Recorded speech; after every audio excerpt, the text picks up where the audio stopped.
Shalom, damai di hati, shalom. Puji Tuhan, kita bersyukur karena sudah ada di minggu yang pertama di bulan September. Ber, Kang. Bersyukur karena orang semua sehat dan walaupun itu COVID, dengar-dengar masih ada, tapi memang benar. Ada negara di luar sana, kalau tidak salah di Cina, ada suatu tempat yang lockdown juga karena COVID meningkat. Dan ketika membaca atau mendengar berita-berita masih ada COVID, ada rasa takut juga. Karena memang di Indonesia memang masih ada yang kena COVID. Doa dan harapan kami, kita semua yang ada di sini dalam ruangan ini, kita ada dalam keadaan sehat semua dan dalam keadaan penuh damai. Seperti ungkapan-ungkapan kalau dari Gemim sudah menjadi ungkapan setiap ada ibadah-ibadah, setiap ada pertemuan-pertemuan dibuka dengan kata shalom. Damai sejahtera, disambut dengan damai di hati. Dan kadang-kadang orang cuma di mulut, karena biar orang ada sebut damai di hati, belum tentu di hati dia, di hati kita ada damai. Nah, saudara-saudara, kita akan belajar dari firman Tuhan dari 2 Korintus pasal 5 ayat 11 sampai 21. Dan sebelum juga lanjut, mungkin ada di antara kita yang hadir pada saat ini yang masih ada jarak. Masih ada jarak atau masih ada pemisah atau masih ada gap satu dengan yang lain. Karena apa? Karena ada dengki, ada iri, ada amarah, ada dendam, sehingga tuh damai itu, tuh shalom itu nyanda ada.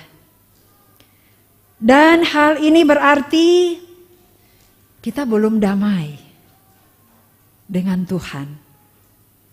Jadi kalau orang so ada damai, berdamai dengan orang pediri sendiri, dengan orang lain, itu dapalia. Berarti dengan Tuhan juga seperti itu. Jadi damai dengan Tuhan dapat lihat di kehidupan kita setiap hari. Nah, jadi kita minggu berjalan ini kita dituntun dalam kitab 2 Korintus pasalnya yang ke-5 ayat 11 sampai 21.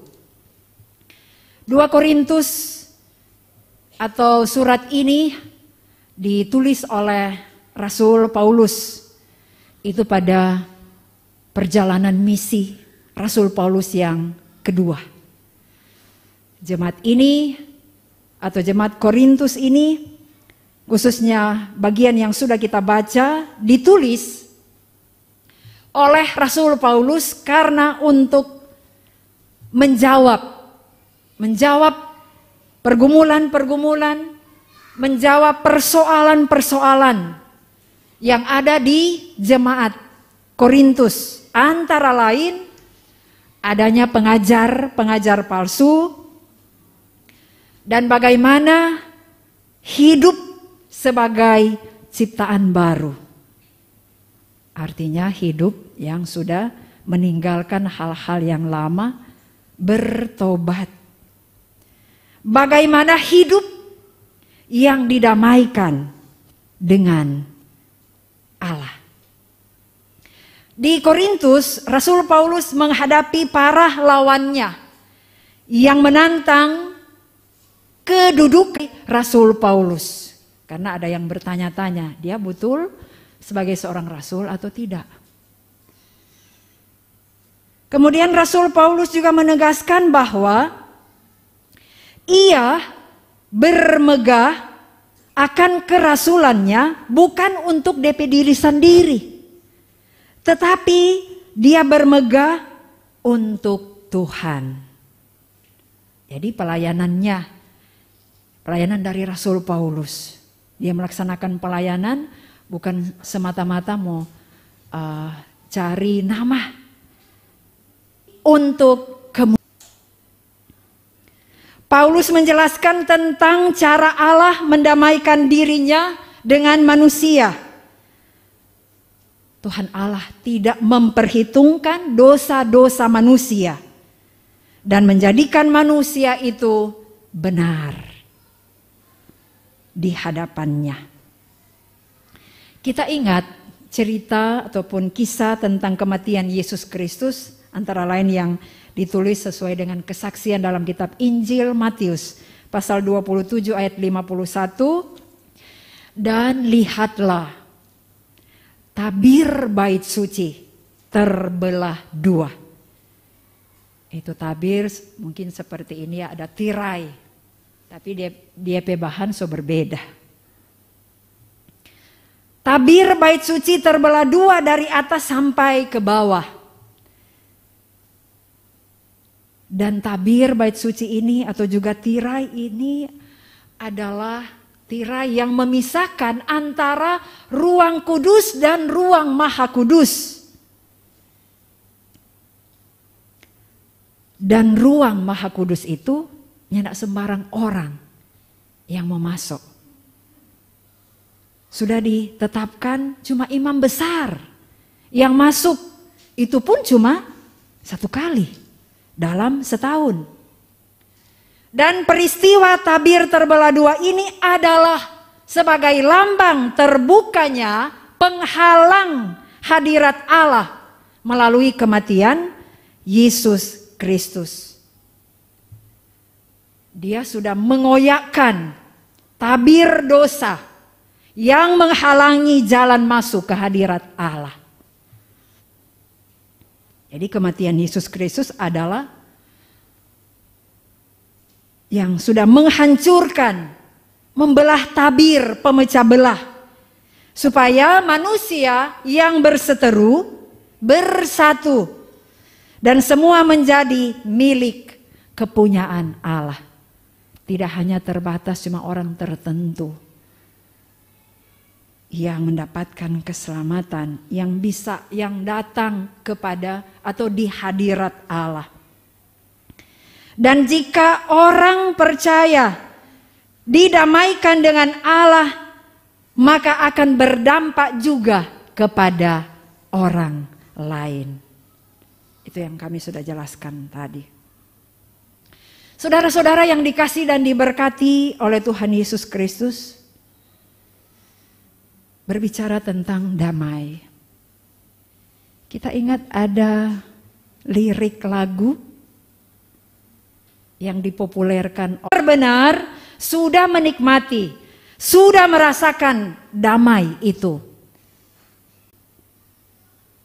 Kalau dari diri kita sendiri sudah mampu untuk menciptakan, menghadirkan ada shalom Allah, ada damai sejahtera, maka itu akan terpancar dan akan berdampak kepada orang lain.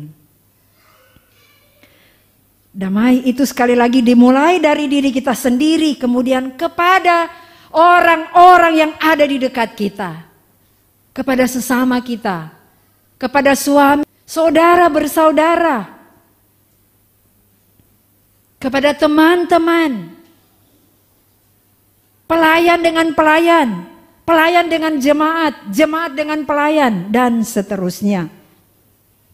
Bahkan dalam kehidupan bermasyarakat. Waktu lalu juga dalam khotbah kami, bagaimana kita hidup mau berdampingan dengan orang lain yang berbeda dengan kita. Apalagi kita minoritas di kota Jakarta ini. Bagaimana kita harus pandai-pandai orang lain yang berbeda dengan kita tidak akan tersinggung dengan ungkapan-ungkapan kita atau mungkin dengan situlah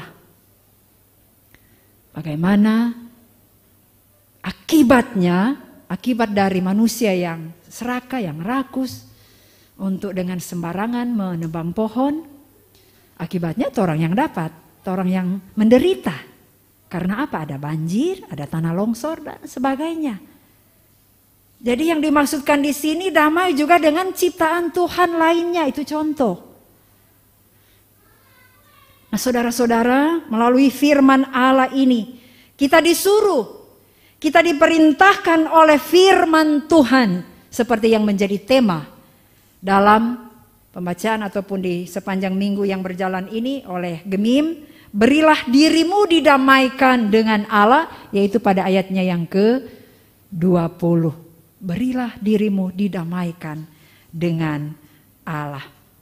Dan terus kita memohon senantiasa Roh Kudus yang akan tinggal, yang akan diam, yang akan menguasai hati kita, agar keegoisan dan kecenderungan mengikuti kata hati kita, kehendak kita yang bertentangan dengan kehendak Tuhan terkalahkan.